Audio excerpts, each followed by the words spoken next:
नमस्कार, इस समाचार बुलेटिन में आप सभी का स्वागत है। मैं हूं निखिल सिंह और शुरुआत हेडलाइंस के साथ। मॉरिशस के बेहद सफल दौरे के बाद प्रधानमंत्री नरेंद्र मोदी स्वदेश के लिए हुए रवाना। मॉरिशस के राष्ट्रीय दिवस समारोह में प्रधानमंत्री मोदी मुख्य अतिथि के रूप में हुए शामिल। इस मौके पर भारतीय नौसेना के हेलीकॉप्टर ने किया फ्लाई पास्ट।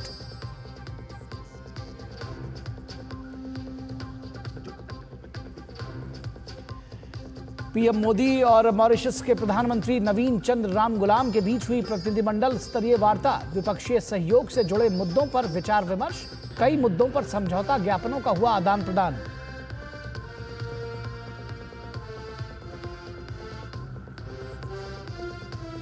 प्रधानमंत्री नरेंद्र मोदी मॉरिशस के सर्वोच्च नागरिक सम्मान grand commander of the order of the star and की ऑफ द इंडियन ओशन से सम्मानित। प्रधानमंत्री ने सम्मान को बताया दोनों देशों की मित्रता का प्रतीक।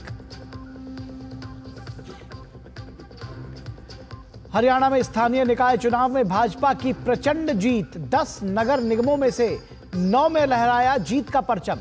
कुरुक्षेत्र, करनाल से लेकर फरीदाबाद तक भाजपा की जीत की सुनामी।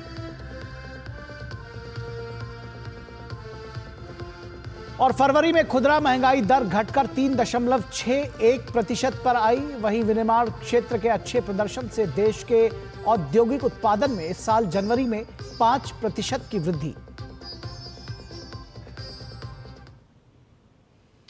तो सबसे पहले बात करेंगे पीएम की मॉरिशस यात्रा की। प्रधानमंत्री नरेंद्र मोदी मॉरिशस की 2 दिवसीय सफल यात्रा समाप्त कर स्वदेश के लिए रवाना हो गए हैं।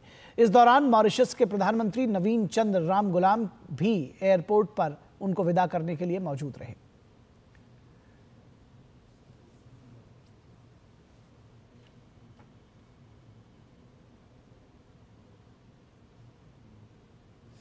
और प्रधानमंत्री नरेंद्र मोदी को मॉरिशस के सर्वोच्च नागरिक पुरस्कार से सम्मानित किया गया। पोर्ट लुइस में मॉरिशस के राष्ट्रीय दिवस समारोह के दौरान पीएम को grand commander of the order of the star and की ऑफ द इंडियन ओशन सम्मान प्रदान किया गया।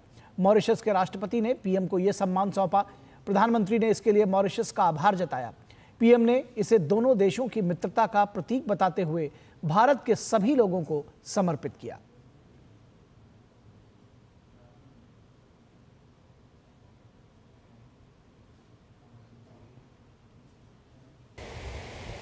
I express my heartfelt gratitude for being confirmed the highest national award of Mauritius. This is not just my honor, it is the honor of 1.4 billion Indians. It is a tribute to the centuries-old cultural and historical bonds of kinship between India and Mauritius. It is an acknowledgement of our shared commitment to regional peace, progress, security, and sustainable development. And it is a symbol of the shared hopes and aspirations of the global South. I accept this award with full humility and gratitude.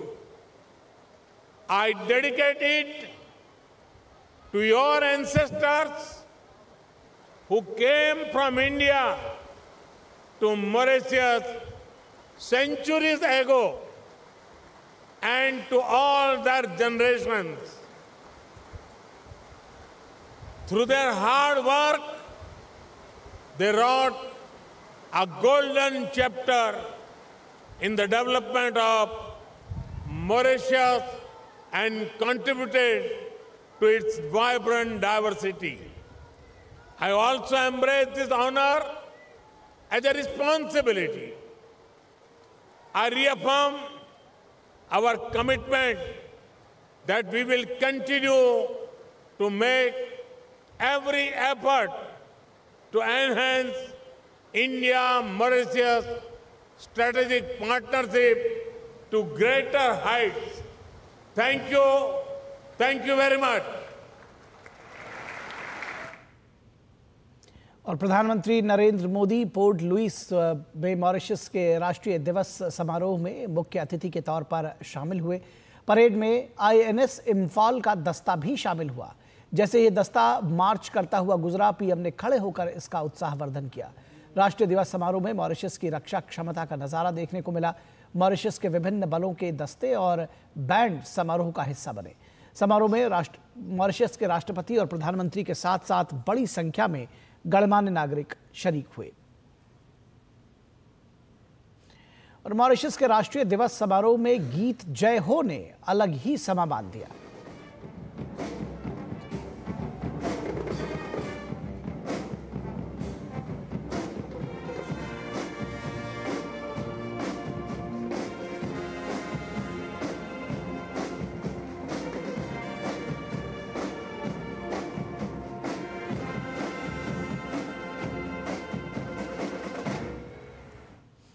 और इससे पहले प्रधानमंत्री Narendra Modi Mauritius के अपने समकक्ष नवीन चंद्र राम गुलाम के साथ प्रतिनिधिमंडल स्तर की उन्होंने वार्ता की।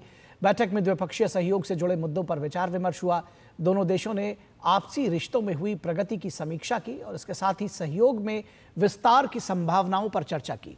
बैठक के बाद दोनों देशों के बीच कई मुद्दों पर समझौता ज्ञापनों का आदान प्रदान हुआ।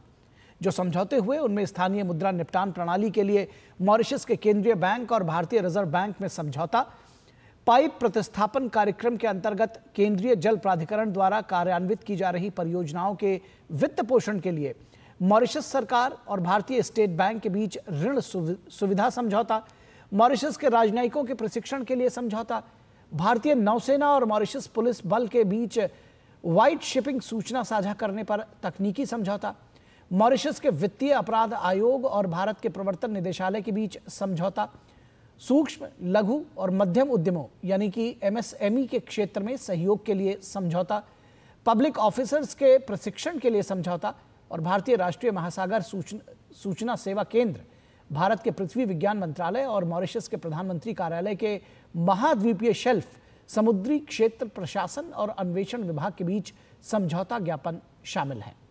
पीएम मोदी और मॉरिशस के पीएम ने भारत के सहयोग से मॉरिशस में संचालित कई विकास परियोजनाओं का संयुक्त रूप से शुभारंभ भी किया। और मॉरिशस के पीएम के साथ साझा वक्तव्य में प्रधानमंत्री नरेंद्र मोदी ने दोनों देशों के मजबूत रिश्तों का जिक्र किया। पीएम ने कहा कि ये संबंध केवल हिंद महासागर से ही नहीं बल्कि हमारी साझा सांस्कृतिक परंपराओं और मूल्यों से भी जुड़ा हुआ है। पीएम ने जरूरत की हर घड़ी में दोनों देशों के साथ खड़े रहने की चर्चा की। पीएम ने कहा कि पिछले 10 वर्षों में हमने अपने संबंधों में कई नए आयाम जोड़े हैं। पीएम ने कहा कि इस सहयोग में और विस्तार पर सहमति बनी है। प्रधानमंत्री नवीन चंद्र रामगुलाम और मैंने भारत मॉरिशस साझेदारी को एनहेंस स्ट्रेटेजिक पार्टनरशिप का दर्जा देने का निर्णय लिया है। हमने निर्णय लिया कि मॉरिशस में पार्लियामेंट की नई बिल्डिंग बनाने में भारत सहयोग करेगा। यह मदर ऑफ डेमोक्रेसी की ओर से मॉरिशस को भेंट होगी। मॉरिशस में 100 किलोमीटर लंबी पानी की पाइपलाइन के आधुनिकीकरण के लिए काम किया जाएगा। कम्युनिटी डेवलपमेंट प्रोजेक्ट के दूसरे चरण में 500 मिलियन मॉरिशियन रुपए के नए प्रोजेक्ट्स शुरू किए जाएंगे। अगले 5 वर्षों में भारत में मॉरिशस के 500 सिविल सर्वेंट्स को ट्रेनिंग दी जाएगी। हमारे बीच लोकल करेंसी में आपसी व्यापार का सेटलमेंट करने पर भी सहमति बनी है। और पीएम ने कहा कि रक्षा हो या शिक्षा, स्वास्थ्य हो या स्पेस, हम हर क्षेत्र में कंधे से कंधा मिलाकर चल रहे हैं। पीएम ने मॉरिशस के एक्सक्लूसिव इकोनॉमिक जोन की सुरक्षा में पूर्ण सहयोग की प्रतिबद्धता जताई। Free, open, secure and safe Indian ocean हमारी साझी प्राथमिकता है। हम मॉरिशस के एक्सक्लूसिव इकोनॉमिक जोन की सुरक्षा में पूर्ण सहयोग देने के लिए प्रतिबद्ध हैं। इस संदर्भ में कोस्ट गार्ड की जरूरतें पूरी करने में हर संभव सहायता दी जाएगी। मॉरिशस में पुलिस अकादमी और national maritime information sharing centre, इसकी स्थापना में भारत सहयोग देगा। वाइट शिपिंग, ब्लू इकोनॉमी और हाइड्रोग्राफी, इस पर सहयोग को और मजबूत किया जाएगा। चागोस के संदर्भ में हम मॉरिशस की संप्रभुता का पूर्ण सम्मान करते हैं। प्रधानमंत्री ने कहा कि भारत मॉरिशस को विभिन्न क्षेत्रों में सहयोग देगा। पीएम ने एआई जैसे क्षेत्रों में सहयोग की बात कही। हम एआई और डीपीआई यानी डिजिटल पब्लिक इंफ्रास्ट्रक्चर का मानवीय विकास में उपयोग के लिए मिलकर काम करेंगे। मॉरिशस के लोगों के लिए भारत में 4 धाम यात्रा और रामायण ट्रेल के लिए सुविधा दी जाएगी। गिरमिट धरोहर के संरक्षण और संवर्धन को बल दिया जाएगा। और पीएम ने ग्लोबल साउथ के विकास के लिए भारत की प्रतिबद्धता दोहराई। पीएम ने भारत के सागर के विजन को आगे बढ़ाते हुए महासागर का मंत्र दिया। ग्लोबल साउथ के लिए हमारा विजन रहेगा सागर से आगे बढ़कर के महासागर, यानी mutual and holistic advancement for security and growth across regions. इसमें trade for development, capacity building for sustainable growth और mutual security for shared future की भावना समाहित है। इसके तहत टेक्नोलॉजी शेयरिंग, कंसेशनल लोन और ग्रांट के माध्यम से सहयोग किया जाएगा।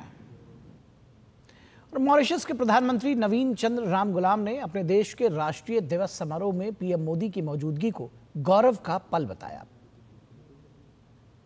Prime Minister of the Republic of India has honored us by his presence amidst us on the occasion of the National Day celebrations of the 57th anniversary of our independence.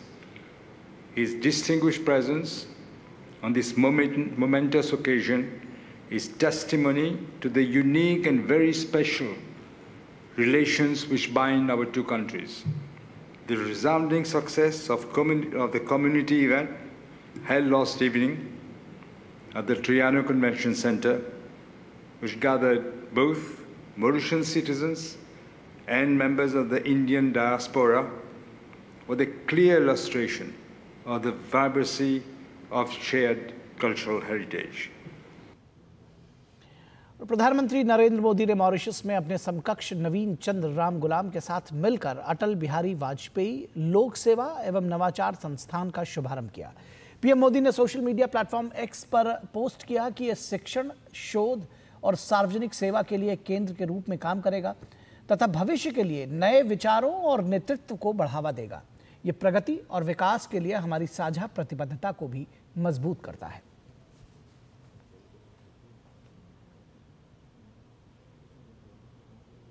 विदेश सचिव विक्रम मिस्त्री ने प्रधानमंत्री की मॉरिशस यात्रा को बेहद सफल बताया है। उन्होंने कहा कि दोनों देशों के बीच हुई द्विपक्षीय वार्ता में स्पेस, डिजिटल तकनीक, शिक्षा सहित कई क्षेत्रों में मिलकर काम करने पर सहमति बनी है।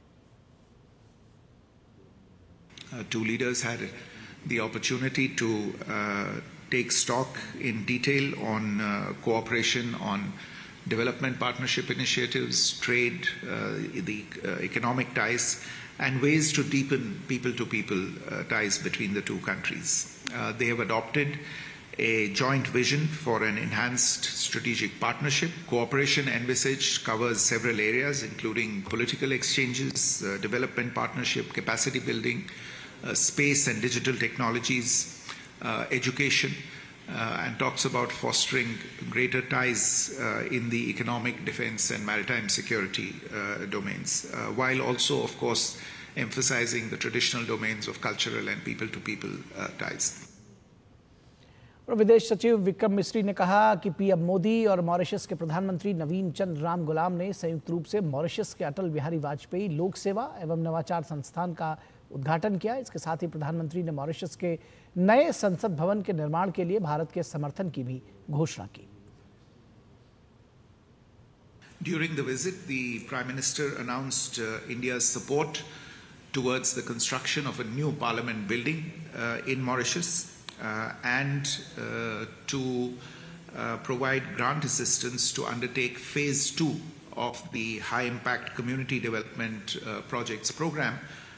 And this latter HICDP program will be worth 500 million Mauritian rupees.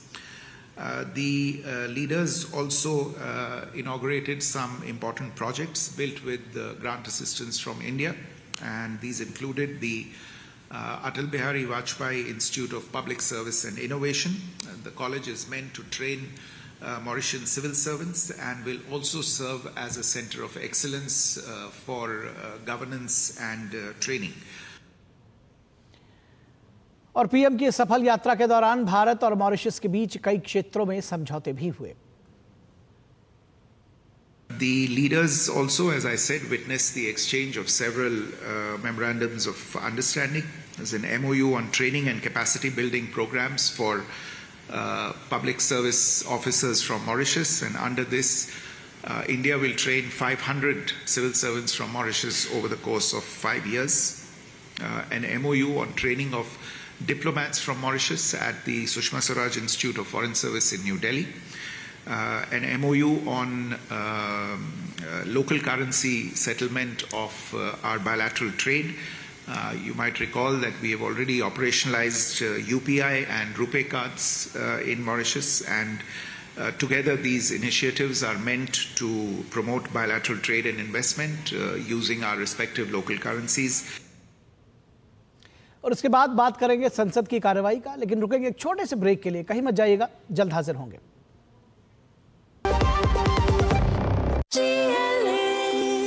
जो लक्ष्य चुना था समझ आने लगा है। GLA यूनिवर्सिटी, उच्च लक्ष्य की निश्चित प्राप्ति। मेरी पसंद, मेरी पसंद, मेरी पसंद, मेरी पसंद, हमारी पसंद, हम सबकी पसंद। मजबूत देश का मजबूत सरिया होंगे स्टील। स्वागत है आपका ब्रेक के बाद। और संसद ने बुधवार को खनिज तेल उत्खनन के लिए सिंगल परमिट प्रणाली लाने और समग्र ऊर्जा परियोजनाओं के विकास के लक्ष्य वाले विधेयक को मंजूरी प्रदान की। लोकसभा में विधेयक पर चर्चा और फिर केंद्रीय पेट्रोलियम एवं प्राकृतिक गैस मंत्री हरदीप सिंह पुरी के जवाब के बाद सदन ने तेल क्षेत्र विनियमन और विकास संशोधन विधेयक 2024 को ध्वनिमत से मंजूरी दे दी। राज्यसभा इस विधेयक को पहले ही मंजूरी दे चुकी है। इससे पहले चर्चा का जवाब देते हुए हरदीप सिंह पुरी ने कहा कि प्रधानमंत्री ने केंद्रीय उत्पाद शुल्क कम किया है, लेकिन कांग्रेस शासित राज्यों में वैट की बढ़ोतरी हो रही है। हरदीप सिंह पुरी ने कहा कि पड़ोस में पेट्रोलियम उत्पादों की कीमतें भारत के मुकाबले 15 से 20% तक अधिक हैं। सिर्फ भारत में कीमतों में कमी आई है। Are at least 15 to 20 to 25% higher than in India. Equally, prices in Western Europe and the United States are much higher than in India. It's only in India that prices have come down. Overall strategy is to increase domestic exploration and production, but also to increase our clean energy. और दिल्ली के मुख्यमंत्री रेखा गुप्ता ने यमुना में जल परिवहन को विकसित करने के लिए भारतीय अंतर्देशीय जलमार्ग प्राधिकरण, दिल्ली विकास प्राधिकरण और GNCTD के बीच समझौता ज्ञापन पर हस्ताक्षर किए। वही हमारे संवाददाता मुकेश शुक्ला ने इस परियोजना के बारे में ज्यादा जानकारी ली। यमुना को वापस अपने अस्तित्व में लाने के लिए भारतीय जनता पार्टी की दिल्ली सरकार प्रतिबद्ध है और उन्होंने जैसे ही सत्ता की कमान संभाली, जो उन्होंने जनता से वायदा किया था कि यमुना की साफ सफाई, उसके सौंदर्यीकरण को लेकर के काम शुरू हो जाएगा। इसी के तहत आज एक इम्पॉर्टेंट MOU साइन किया गया, जिसके तहत सोनिया विहार से जगतपुरा यानी वजीराबाद बैराज पर जो स्थित है वहाँ से एक बोट फेरी की शुरुआत होगी और ये बोट फेरी बहुत ही जल्द दिल्ली वालों को मिलेगी। इस फेरी का मकसद है कि यमुना के आसपास की प्राकृतिक सौंदर्य जो है उसको दिखाया जाए और यमुना में जो है जिस तरह से गंदगी फैली है उसको ख़त्म करके यहाँ पर आम जनता को इस पर्यटन स्थल के लिए मुहैया कराया जाए। इसके लिए तमाम एजेंसियाँ, आप ये मेरे पीछे देख सकते हैं, बोर्ड पर मौजूद हैं। इनलैंड वाटर ट्रांसपोर्ट डिपार्टमेंट ने यहाँ पर अपनी भागीदारी निभाई, दिल्ली डेवलपमेंट अथॉरिटी ने, दिल्ली जल बोर्ड ने, irrigation and flood control department और दिल्ली एंड ट्रांसपोर्ट डेवलपमेंट को लिमिटेड ने अपनी भागीदारी निभाई है। यानी ये तमाम एजेंसियां एक साथ मिल करके यमुना को उसके वापस अस्तित्व में लाने की लिए यहाँ पर एड़ी चोटी का जोर लगाएंगी और साथ ही साथ यहाँ पर वो तमाम चीज़ें जो यमुना के आसपास मौजूद हैं, पर्यावरण है, यहाँ पर जनजीव हैं और यहाँ पर आने वाले जो पक्षी हैं उनका भी लोग आनंद ले पाएंगे और इस बोट फेरी के माध्यम से वो इस पूरी यमुना का लुत्फ उठा सकेंगे। जिस तरह से गंगा में आरती होती है और उस भव्य आरती का दुनिया और देश के कोने कोने से लोग जाकर के आनंद लेते हैं, वैसे ही यमुना पर भी जल्द ही आरती का भी आनंद लिया जाएगा और उसका भी जनता को भागीदार बनाया जाएगा। तो जल्द ही शुरुआत होने वाली है बोट फेरी की और इसका आज यहाँ पर अनाउंसमेंट हो गया, MOU साइन हो गया, जिसमें सर्बानंद सोनोवाल केंद्रीय मंत्री, साथ ही साथ LG विनय सक्सेना और यहाँ पर दिल्ली की मुख्यमंत्री रेखा गुप्ता मौजूद थी, जिनकी मौजूदगी में इस MOU को साइन किया गया। कैमरा सुमित के साथ मैं मुकेश शुक्ला, DD न्यूज़, दिल्ली। और यहाँ रुकेंगे एक छोटे से ब्रेक के लिए, कहीं मत जाइएगा, जल्द हाजिर होंगे।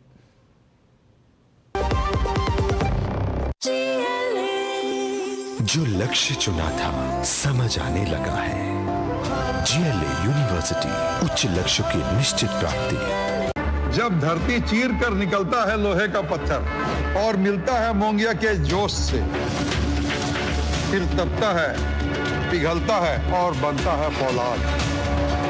अब होता है सरिया सारी खूबियों के साथ। मोंगिया स्टील, मजबूत देश का मजबूत सरिया। स्वागत है आपका ब्रेक के बाद। इस्पात और भारी उद्योग मंत्री BS वर्मा ने बुधवार को दिल्ली में भारतीय इस्पात अनुसंधान और प्रौद्योगिकी मिशन SRTMI वेब पोर्टल का शुभारंभ किया।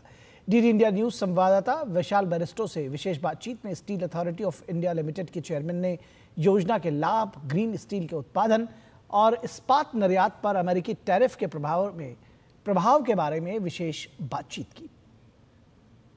अगर भारत को 5 ट्रिलियन इकोनॉमी बनना है तो उसमें स्टील का एक अहम योगदान होगा और मेरे साथ हैं सेल के चेयरमैन। आइए हम उनसे बात करते हैं और जानते हैं। SRTMI का फुल फॉर्म देखें तो ये steel research and technology mission of India है। इसके अंदर जैसा आपने कहा कि स्टील जो है देश की बैकबोन है और देश को 5 ट्रिलियन इकोनॉमी और उससे आगे ले जाने के लिए महत्वपूर्ण योगदान रहेगा। स्टील के फील्ड में जो रिसर्च होगी, टेक्नोलॉजी डेवलप होगी और साथ साथ हम लोग स्टील की कैपेसिटी भी बढ़ाएंगे और साथ साथ डीकार्बनाइजेशन भी स्टील इंडस्ट्री को करना है।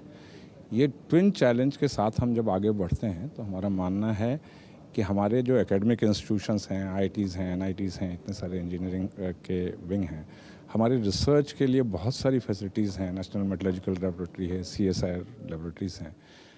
इंडस्ट्री में हम लोग हैं जो कि स्टील बनाते हैं और साथ में सरकार है, पूरी स्टील मिनिस्ट्री है जो कि स्टील को कंट्रोल करती है। ये चारों लोग अगर साथ मिलकर रिसर्च में पैसा भी लगाएं और टैलेंट भी लगाएं तो हमको आगे बढ़ने में मदद मिलेगी और हमारी स्पीड ग्रोथ की अच्छी हो जाएगी। एक बात की जा रही थी कि स्टार्टअप्स को किस तरह से प्रमोट किया जाए। आज एक वेब पोर्टल भी लॉन्च हुआ है, तो ये पोर्टल किस तरह से हेल्पफुल होगा ख़ास तौर से स्टार्टअप्स के लिए? जब हमने SRTMI को दोबारा अभी रीलॉन्च किया है तो आपने देखा होगा कि हमने 3 विंग बनाए हैं इसके।